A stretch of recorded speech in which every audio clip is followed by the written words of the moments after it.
ఇక్కడికి విచ్చేసినటువంటి మీడియా మిత్రులకు, మిగతా పెద్దలకు అండ్ సినిమాకి సంబంధించిన వాళ్ళందరికీ నా హృదయపూర్వక నమస్కారాలు. ఈ సాంగ్ లాంచ్, టీజర్ లాంచ్కి అతిథిగా రావడం చాలా సంతోషంగా ఫీల్ అవుతున్నాను. ఈ సినిమా స్టార్టింగ్ దగ్గర నుంచి నాకు తెలుసు ఇది ఎలా స్టార్ట్ అయింది, ఎలా జరుగుతుంది అనేది. సతీష్ మొట్టమొదటిగా నాకు ఫోన్ చేసి ఇట్లా మీ పాప హీరోయిన్గా ఒక సినిమా అనుకుంటున్నామంటే అని చెప్తే నేను వాళ్ళ ఆఫీస్కి వెళ్ళి నేనే మొత్తం విని మాట్లాడడం జరిగింది. ఇలాంటి కథలు నేను ఈ మధ్యకాలంలో ఎక్కడ చూడలేదు, రావట్లేదు యాక్చువల్లీ. ఇలాంటి కథలు ఒకప్పుడు సూపర్ గుడ్ ఫిలిమ్స్ కానీ, ముత్యాల సుబ్బయ్య గారు కానీ, అలాంటి డైరెక్టర్స్, అలాంటి సంస్థల్లో మాత్రమే వచ్చేవి ఇలాంటి సినిమాలు. తర్వాత ఇక మారిపోయింది అంతా. మొత్తం బిల్డప్స్, ఆర్ఆర్ ఇవే ఉంటున్నాయి సినిమాల్లో. వాటితోనే వస్తున్నాయి తప్ప ఒక కుటుంబ కథలు కానీ, ఒక పల్లెటూళ్ళలో కథలు కానీ, మన కథలు కానీ, అంటే మనం ఎలా పెరిగాము, మన చుట్టూ వాతావరణం ఎలా ఉంది, ఇలాంటివి సినిమాల్లో రావడం అసలు టోటల్గా ఆగిపోయింది. ఇలాంటి కథ విన్న తర్వాత నేను ఫస్ట్ చాలా ఎగ్జైట్ ఫీల్ అయ్యాను. మంచి కథ కదా, బాగుంటుంది, పాప ఉంటే, పాప కెరీర్లో ఇలాంటి సినిమా ఒకటి ఉంటే బాగుంటుంది అని అనిపించి నేను పాపకి ఓ సినిమా వచ్చింది, నువ్వు చెయ్యాలి, చేసేనానా అని చెప్పాను. తను ఏంటి అని అడిగి, నీకు అదంతా అనవసరం, నువ్వు చెయ్యి, మంచి సినిమా బాగుంటుంది, నీకు ఎప్పుడైనా రేపొద్దున నువ్వు ఒకవేళ ఒక 100 సినిమాలు చేసినా సరే ఈ సినిమా నీకు గుర్తుంటుంది, ఒక మంచి కథ. ఎందుకంటే ఆ సినిమా స్టోరీ వినగానే నాకు మా నాన్నగారు గుర్తొచ్చారు. అందువల్ల నేను ఈ సినిమా, నేను కానీ మా అబ్బాయి కానీ, మా పాగమని ఎవరన్నా ఈ సినిమాలో ఉంటే బాగుంటుంది అనిపించింది. సో తను అడిగాడు కాబట్టి చేయమని చెప్పాను. ఈ సినిమా చాలా ఎన్నో కష్టాలకి ఓర్చి, కోమలి గారు ఎస్పెషల్లీ కోమలి గారు ప్రొడ్యూసర్గా చేస్తున్నారు. తను ఫోక్ సింగర్గా మనందరికీ తెలుసు. ఏమాత్రం వెనకడుగు వేయకుండా సినిమా తీయడం అంటే ఎంత కష్టమో నాకు తెలుసు, నేను తీశాను. మిగతా పనుల కంటే కూడా చాలా కష్టమైన పని సినిమా తీయడం, పూర్తి చేయడం, జనాల్లోకి తీసుకురావడం అనేది అంత ఈజీ విషయం కాదు. అనుకున్నది అనుకున్నట్టుగా ఉండదు, చాలా ఉంటాయి, కొత్త విషయాలు చాలా తెలుస్తాయి, సినిమా రిలీజ్ అయ్యాక కూడా తెలుస్తాయి.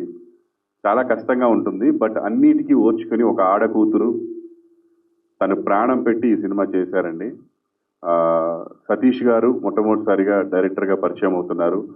తన కళని కూడా తన భుజాల మీద వేసుకొని ఈ సినిమా ముందుకు తీసుకెళ్లారు. I wish you all the best Satish and Komali గారు ఇద్దరికి కూడా ఆ దేవుడు మంచి చేయాలని కోరుకుంటున్నారమ్మా మీకు. అండ్ అయ్యో, నాకు అనిపించింది ఒకటే, తను ప్రొడ్యూస్ చేయడానికి కారణం ఏదో డబ్బు సంపాదించాలని, నేను ప్రొడ్యూసర్ అవ్వాలని కాదు.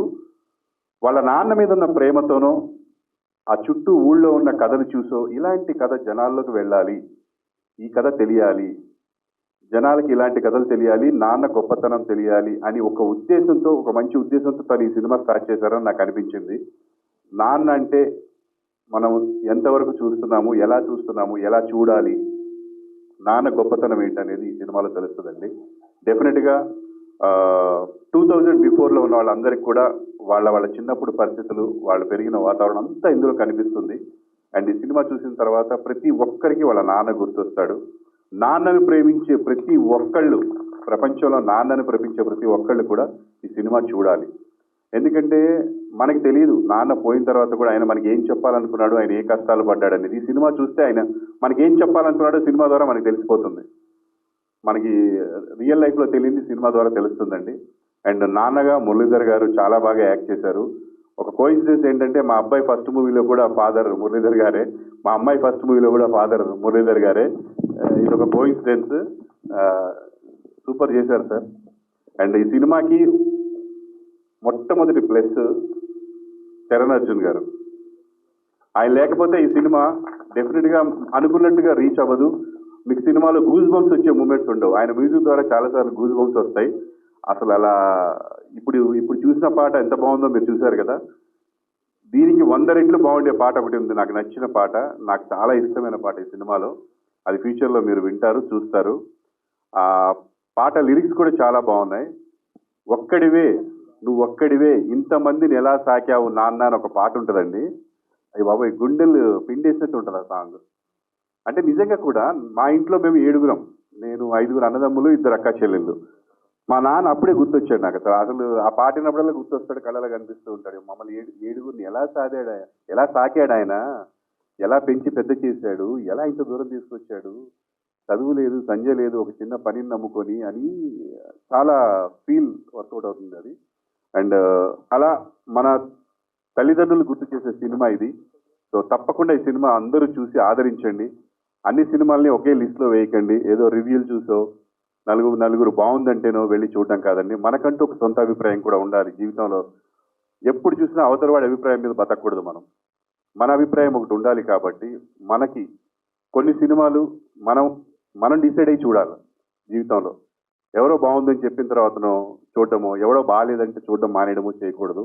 ఇది డెఫినెట్గా మీ అందరి మనసులకు హత్తుకునే సినిమా. తప్పకుండా చూడండి. ఈ సినిమా చూసి ప్రొడ్యూసర్గా ఒక మంచి కథ చెప్పాలనుకున్న కోమలి గారిని నిలబెట్టండి.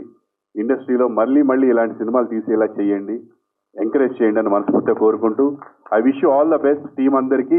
And last but not the least, నా daughter Divija Prabhakar, all the best అమ్మా. ఇండస్ట్రీకి వస్తున్నావు, అది అంత ఈజీ విషయం కాదు. నేను డాక్టర్ అవుద్ది అనుకున్నాను, యాక్టర్గా వస్తుంది.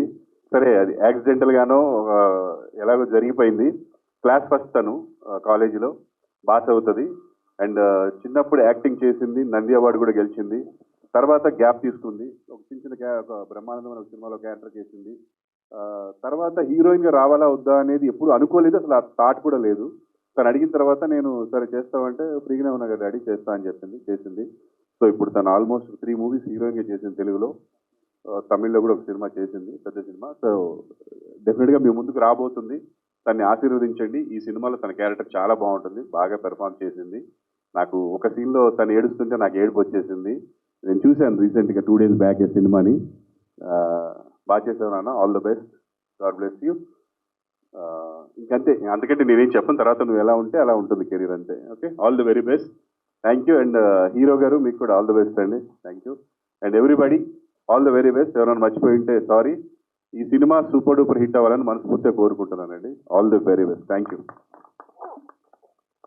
Thank you so much. ఫైనల్గా ఒకటి సార్, అడగండి. టైటిల్ ఏంటి సార్ మంది? వెంకటరామయ్య గారి తాలూకా. మొన్నటి వరకు ఏ తాలూకా చెప్పాను సార్, ఆ తాలూకా అని చెప్పుకున్నాం సార్. ఈ సినిమా చూసిన తర్వాత ఈ తాలూకా అని కొంతమంది సినిమా ప్రేక్షకులు చెప్తారని టీం చెప్తున్నారు సార్. మీరేం చెప్తారు సార్ ఈ టైటిల్ గురించి? చెప్తారండి. ఇప్పుడు నా ప్రభాకర్ అంటే ఏ ప్రభాకర్ అంటే ఈటీవీ ప్రభాకర్ అంటారు కదా, దాన్ని తాలూకా అంటే అదనమాట మీనింగ్. ఇప్పుడు వాళ్ళ ఊళ్ళో వచ్చేసి వీళ్ళు కూతుళ్ళు వెళ్ళిపోయి అతయ్య నేను అంటే ఎవరే నువ్వు అంటే వెంకటరామయ్య గారి తాలూకా అనగారు, ఓహో వెంకటరామయ్య గారి కూతుళ్ళ మీరు రండి అంటారు కదా, ఆ సెన్స్ లో పెట్టిన టైటిల్ అనమాట ఇది. ఊళ్ళో అంటే పల్లెటూళ్ళలో పెరిగే వాళ్ళకి ఇది బాగా తెలుస్తుంది, జెన్జీస్ కి తెలియదు. Thank you so much Prabhakar గారు. సో ఇప్పుడు ఆయనే కాబట్టి మొత్తం అంతా ఆయన గురించే నడుస్తుంది కాబట్టి